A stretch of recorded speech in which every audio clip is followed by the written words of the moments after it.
Bonjour pour ce quatrième cours de culture scientifique, dernière partie, la partie 4. Donc une histoire de la révolution scientifique au XVIIe siècle, l'éruption de la méthode scientifique, Descartes, Huygens, Newton. D'abord la raison cartésienne, Descartes, né en 1596 et mort en 1650, contemporain de Galilée. Donc c'est la raison, c'est la méthode cartésienne, cette méthode que nous employons tous les jours, un douter, évidemment, il faut qu'on soit sûr de ce qu'on pense être vrai, ne recevoir jamais aucune chose pour vrai, que je ne la connaisse évidemment être telle, diviser les difficultés, oui c'est ce que l'on pratique, hein, on ne va pas affronter le problème dans sa globalité, on va diviser chacune des difficultés, hein, voilà. Aller du plus simple au plus compliqué, un petit peu pareil, hein, ne pas, là encore, affronter, hein, conduire par ordre mes pensées en commençant à jouer les plus simples et les plus déconnectés pour monter peu à peu jusqu'à la connaissance des plus composées et vérifier que l'on n'a rien oublié, bien sûr. Partout, il faut s'assurer on n'ait rien oublié. Sa vision de la physique, Descartes, donc elle est dans... hein, il a une vision originale, la théorie des tourbillons et des éthers. L'univers est rempli de quelque chose qu'on appelait éther. Il y en avait plusieurs. Hein, les éthers vont disparaître au cours du temps. Hein. Petit à petit, Einstein se débarrassera de cet éther qui permettait à la lumière de se propager dans le vide. Donc c'est une conception mécanique des interactions, il faut qu'il y ait des contacts directs et une explication des mouvements des planètes, le pourquoi, oui, c'est comme ça que les planètes se déplacent. Donc les éthers avaient été inventés pour former les atmosphères électriques et les effluves magnétiques, pour transmettre les sensations d'une partie à l'autre de notre corps, et ainsi de suite, jusqu'à ce que tout l'espace ait été rempli 3 ou 4 fois par des éthers différents, Maxwell, le grand James Clerk Maxwell. Donc voilà cette vision qu'a René Descartes, hein, c'est par contact que les interactions existent. Christian Huygens, donc toujours contemporain, XVIIe siècle, contemporain de tous ces gens. La lumière est-elle une onde? Alors là, Christian Huygens, écrasé un petit peu par l'aura de Isaac Newton, et peut-être de Descartes aussi d'ailleurs, hein, ne va pas beaucoup être, comment dire, il n'a pas le rayonnement qu'il aurait dû avoir, hein, puisque la lumière est-elle une onde? Et bien, il y répond, hein, c'est la théorie ondulatoire de la lumière qui a été négligée, puisque Newton a pensé que la lumière était constituée de corpuscules.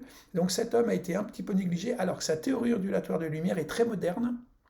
Alors voilà, donc on parle bien sûr toujours d'éther, et de contact par direct, hein, comme pensait Descartes. Mais regardez ce dessin des ondes, un impact se transmet à toutes les autres particules, chaque particule est à l'origine d'une onde, chaque onde particulière est imperceptible, mais leur association forme l'onde principale centrée sur A, donc c'est extrêmement moderne, quoi.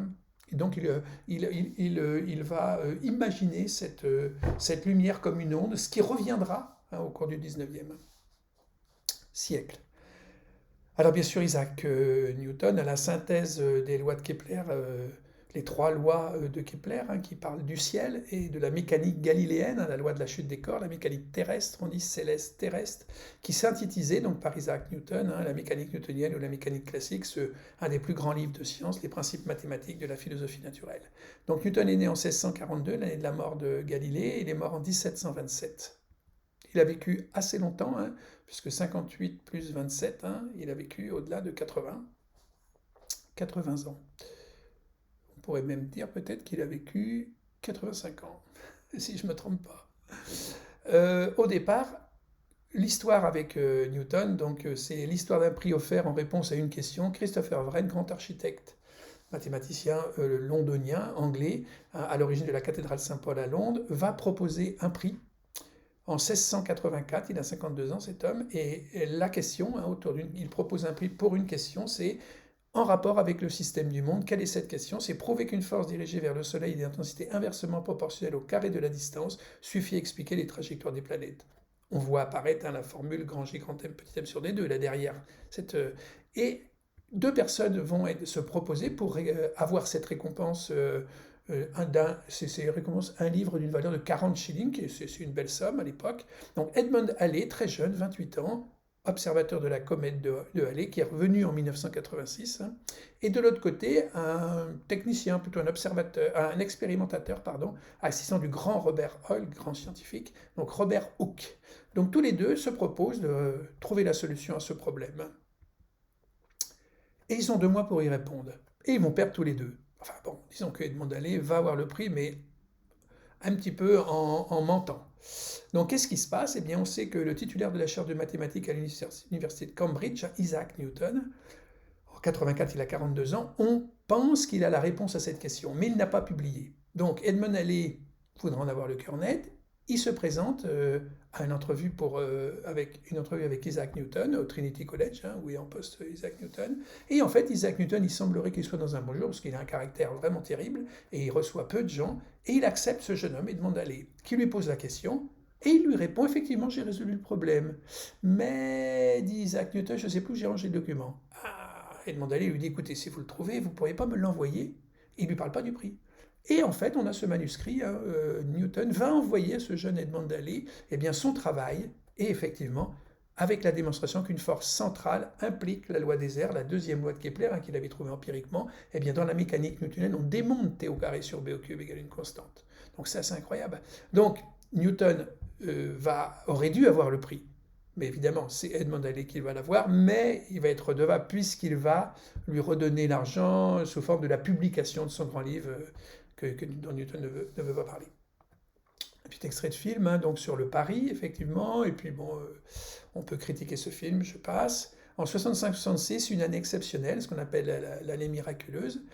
Alors Newton, il est né en 42, hein, peu importe, il y a une polémique sur les calendriers, il est orphelin de père. Hein, son père meurt très vite, donc sa maman est toute seule. Il vit dans une maison dans le Woolsthorpe, hein, Lincolnshire, la maison natale de Newton. Sa maman se remarie. Le monsieur qui se marie avec sa maman ne veut pas trop cet enfant, donc je crois qu'il va être élevé par ses grands-parents. Hein, il verra peu sa maman.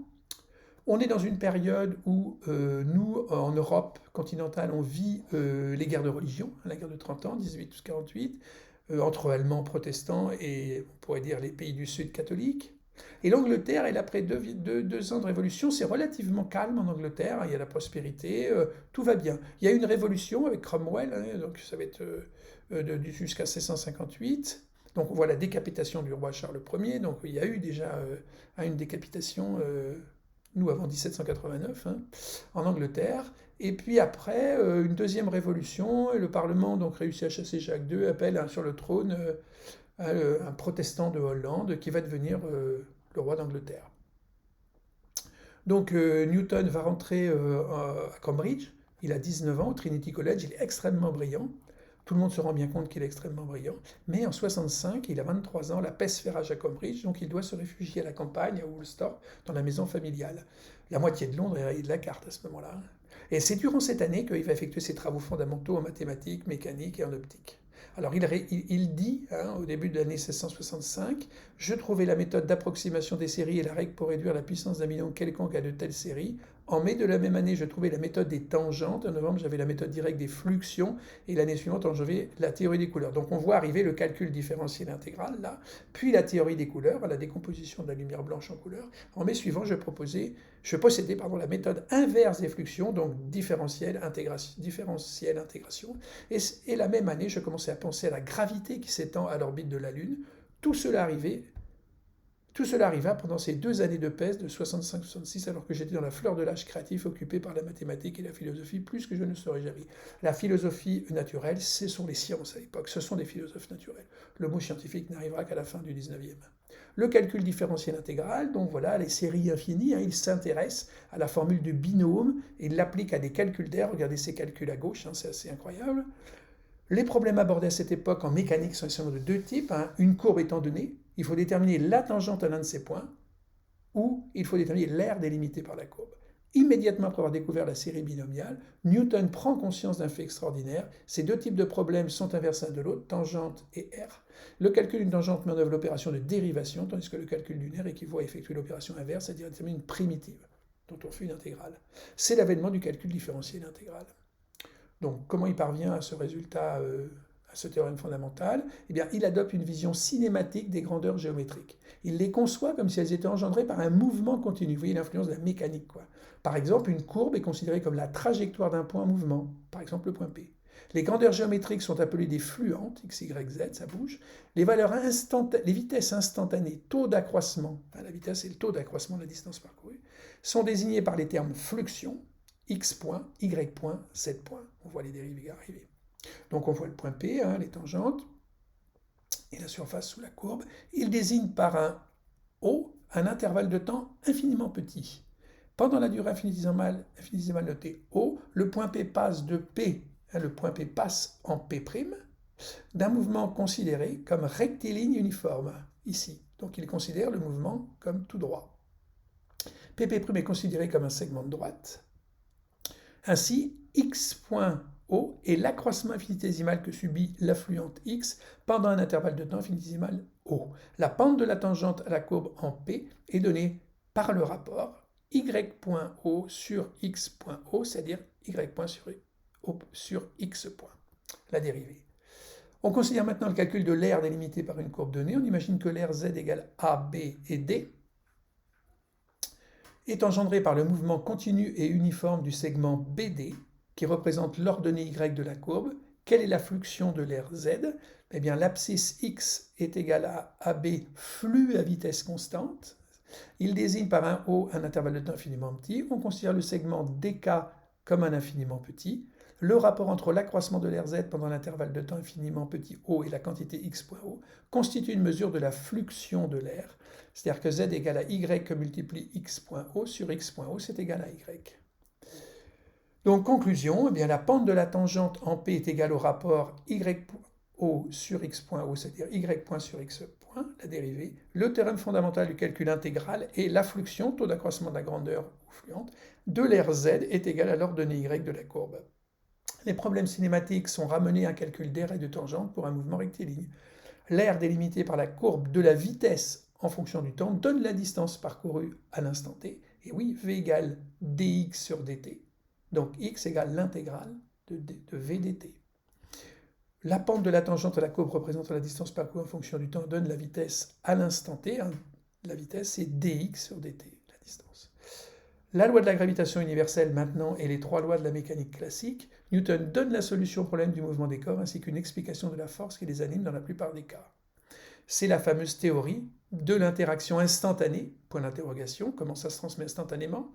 Nous le reverrons en physique quantique avec l'intrication quantique, avec le débat Einstein-Bohr qui va être levé par le prix Nobel de Alain Aspect il y a un an, et cette expérience sur l'intrication des particules d'Alain Aspect, dans les années 80, 1982. Et bien là, on est dans le monde macroscopique et Newton postule une interaction instantanée à distance. Une force occulte, quoi. Ce qu'on appelle la loi de la gravitation universelle. Alors Gottlieb, le grand dessinateur, nous avait laissé cette pomme qui tombe sur la tête de Newton. Donc Newton trouve cette force attractive entre la Terre et la Lune, par exemple. Il y a une force qui s'exerce. La formule est grand G, l'attraction gravitationnelle, grand M, la masse de la Terre, petit m, la masse de la Lune, R, la distance Terre-Lune. Donc voilà l'idée de Newton. Mais il y a une interaction instantanée à distance. Et elle est universelle, elle s'applique partout, sur la Terre et ailleurs, et c'est la première fois qu'on énonce une loi universelle. Cette constante G sera mesurée plus tard, 15 siècles plus tard, par Henry Cavendish, avec une belle expérience, une balance de torsion, donc c'est assez complexe, mais il va pouvoir définir cette constante G. Alors, sur cette loi de la gravitation universelle et cette pomme, on a une lettre qui est apparue il n'y a pas très longtemps, le témoignage de William Stuckley, qui est un contemporain de Newton. Après dîner, le temps étant chaud, nous sortîmes boire le thé sous l'ombre des pommiers. Il me dit qu'il était dans l'exacte situation, Newton, où il se trouvait quand lui était venu à l'esprit la notion de gravitation. Elle fut causée par la chute d'une pomme alors qu'il était assis, l'esprit contemplatif. Donc ce n'est peut-être pas une légende. Pourquoi la pomme tombe-t-elle toujours perpendiculairement au sol, s'était-il demandé. Ce qui va aboutir à cette théorie de la gravitation. Dans son livre Les Principia, les trois lois, première loi de Newton, le principe d'inertie, donc on l'a vu avec Galilée, Newton s'en accapare, tout corps persévère dans l'état de repos ou de mouvement uniforme en ligne droite dans lequel il se trouve, à moins que quelque force n'agisse sur lui et ne le contraigne à changer d'état. Deuxième loi, la relation fondamentale de la dynamique, F égale ma, la force est liée à la masse et à l'accélération, contrairement à ce que disait Aristote, ce n'est pas la vitesse. Les changements qui arrivent dans le mouvement sont proportionnels à la force motrice et se font dans la ligne droite dans laquelle cette force a été imprimée. Troisième loi, l'égalité de l'action et de la réaction. L'action est toujours égale et opposée à la réaction, c'est-à-dire que les actions des deux corps l'un sur l'autre sont toujours égales et dans des directions contraires. Voilà les fameuses trois lois de Newton. On dit dans des scories, je crois que c'est des remarques à la fin des livres, apparaît cette notion de temps absolu et d'espace absolu. le temps absolu, vrai et mathématique, sans relation à rien d'extérieur, court uniformément, il s'appelle une durée. Le temps relatif apparent et vulgaire, etc. Donc cette durée, ce temps est absolu. L'espace absolu sans relation aux choses externes demeure toujours similaire et immobile. Donc il faudra attendre 1905 à les articles d'Einstein, la relativité restreinte, pour voir apparaître la contraction des longueurs, la dilatation du temps. Ce n'est plus, selon Einstein, absolu. Donc une incroyable confirmation du pouvoir de prédiction de la mécanique newtonienne au milieu du XIXe siècle. Évidemment, la mécanique newtonienne permettait de mettre en équation avec les équations de Binet les trajectoires des planètes, et on pouvait vérifier par les observations des positions des planètes les prédictions de cette théorie. Et à un moment donné, cette théorie s'avoue impuissante à expliquer la trajectoire d'Uranus. La trajectoire d'Uranus ne correspond pas au calcul de la mécanique newtonienne. Eh bien, on va se lancer dans un énorme calcul. En France, c'est Le Verrier, directeur de l'Observatoire parisien, et Adams, un Anglais, qui vont faire un calcul formidable où ils se disent, on va prendre les positions de la trajectoire d'Uranus, on va les intégrer dans la mécanique newtonienne, dans les équations, et on va en sortir quelque chose qui doit manquer. C'est une planète qui perturbe la trajectoire d'Uranus. Et effectivement, ils sortent la position d'Uranus qui sera observée par William Herschel en 1780. Et ce qui s'appelle Neptune. Voilà, donc Isaac Newton, il a compris le comment de la trajectoire des planètes, F égale ma, F égale grand G, grand M, petit m sur D2, mais il nous laisse la question du pourquoi. Cette force instantanée, c'est étrange. Et bien, il la laisse surtout à Albert Einstein, qui nous parlera de déformation d'espace-temps. Donc lui, Einstein change tout, quoi. Même Newton, dans son deuxième grand livre Optics, va douter de son travail, qu'un corps puisse agir sur un autre à distance à travers le vide, sans la médiation de quelque chose d'autre par quoi cette action soit transmise, est une absurdité si grande que je ne crois qu'aucun homme, tant soit peu compétent en matière de philosophie, de science, ne pourra jamais tomber dans cette erreur. Donc il le dit, je ne comprends pas. Pourquoi, quoi? Bien sûr que mes équations, ça marche, mais pourquoi c'est comme ça, quoi? Eh bien, Einstein nous expliquera, c'est une déformation de l'espace-temps, nous y reviendrons lors du chapitre sur Einstein. La fameuse lettre de Bentley à Isaac Newton en 1692, question de ce monsieur Bentley, si le cosmos est infini et si la théorie de Newton est correcte, la gravité emplit le cosmos car l'attraction exercée par un corps diminue avec la distance 1 sur R2, mais ne s'annule jamais. Il faudrait qu'elle tende vers l'infini. Un calcul simple montre alors que chaque partie de l'univers subit une attraction gravitationnelle infinie. Toutes les étoiles devraient s'effondrer en une boule de feu géante. Réponse de Newton. Si la matière composant le Soleil et les planètes et toute la matière de l'univers est éparpillée à travers un univers fini, chaque particule sera attirée par ses voisines, ainsi de toute particule de l'univers qui, par sa gravité, se rassemblera en une masse unique. Si par contre la matière est éparpillée dans un univers infini, hypothèse newtonienne, et si l'univers est infini? Question toujours d'actualité. Elle ne pourrait jamais se rassembler en une masse unique, mais plutôt en une infinité de grandes masses réparties à des grandes distances les unes des autres. Ainsi peut-être le Soleil et les étoiles se sont-ils formés. Un univers stationnaire, bien sûr, on ne voit pas l'univers comme étant quelque chose qui a une histoire, qui bouge, un univers en expansion aujourd'hui, et infini, et pourquoi pas. En optique, donc, on a vu les mathématiques, on a vu la mécanique, et bien sûr, en optique, Isaac Newton décompose la lumière blanche en couleurs, construit un télescope qui évite l'aberration chromatique, en fonction de la fréquence, et propose sa théorie corpusculaire de la lumière, sa vision de la lumière. Donc, tout d'abord, la décomposition de la lumière blanche en couleur monochromatique, une couleur pure. L'expérience du prisme qu'il place derrière une fente d'un volet, on voit la lumière blanche qui est décomposée en couleur, qui décompose la lumière blanche en couleur. C'est l'expérience cruciale, on dit, il n'y a rien à dire, chapeau l'artiste, selon Newton, sur le rayon de lumière monochromatique. Il refait l'expérience, il prend le rayon lumineux pur, monochromatique, par exemple la couleur bleue, il la fait repasser dans un prisme, c'est toujours une lumière monochromatique bleue. Il n'y a pas une décomposition au-delà. Il va refocaliser toutes les couleurs et refabriquer de la lumière blanche avec une lentille. Maintenant, son hypothèse corpusculaire de la lumière, qui est un petit peu abusive. Donc, on voit en jaune, le rayon lumineux jaune, la lumière se propage en ligne droite à travers une fente, dans un écran, et donc la lumière est de nature corpusculaire. Ça va tout droit. Parce que, d'ailleurs, il dit, si je parle des ondes sonores, eh bien, il y a un phénomène de diffraction en vert pour les ondes sonores. Oui, ça diffracte, mais pas la lumière. Ah bon? Oh, si. Et on a constaté la diffraction, donc Newton abuse un petit peu de nous. Mais l'aspect corpusculaire reviendra avec Einstein. Et oui, c'est le photon qui viendra. Lorsqu'il veut expliquer l'effet photoélectrique, Einstein, il a besoin de la nature corpusculaire de la lumière. Et aujourd'hui, la physique quantique, dans les années 1920-1930, et encore aujourd'hui nous dit qu'est-ce que la lumière? Onde et ou corpuscule? On dirait plutôt aujourd'hui de l'énergie. Le télescope à réflexion, à miroir de Newton et non à réfraction à lentille, donc il va nous laisser un télescope bien plus performant qui évite les aberrations chromatiques. Donc c'est à l'aide de miroir et pas de lentille. Les lunettes à lentille devenaient de plus en plus longues et difficiles à utiliser, donc c'était un petit peu compliqué. Et lui va permettre de construire des télescopes toujours plus puissants, mais ils n'ont pas le même principe. En 1667, donc Newton, après ces 2 années à la campagne où il sort toute son œuvre, il revient à Cambridge. Il est très vite élu fellow du Trinity College, pas encore professeur, assistant. Et en 69, il devient titulaire de la chaire lucasienne, donc il est très jeune. Alors la chaire lucasienne, c'est une chaire très très prestigieuse. D'ailleurs, je crois que le professeur qui est sur cette chaire, lorsque Newton fait ses études, va lui laisser sa place, tellement il est fort. Et en 1672, il est né en 42, il a 30 ans, il est un membre de la Royal Society. Donc il va très très vite. Alors on sait que parallèlement à son travail scientifique, il a une œuvre d'alchimiste, il essaie de prouver l'existence de Dieu, etc. Il travaille sur la Bible.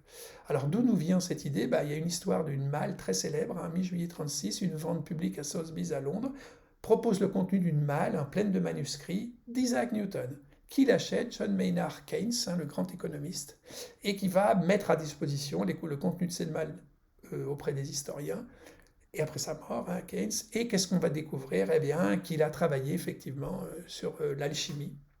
Donc Keynes écrira « Newton aura été le dernier des magiciens du siècle de la raison ». Il avait les deux. Donc il publie en 1687 son livre, sous la pression un peu, enfin, on peut soupçonner que c'est Halley qui paye pour publier ce livre. On est sous la pression de Halley. Première édition, donc un des plus célèbres livres scientifiques.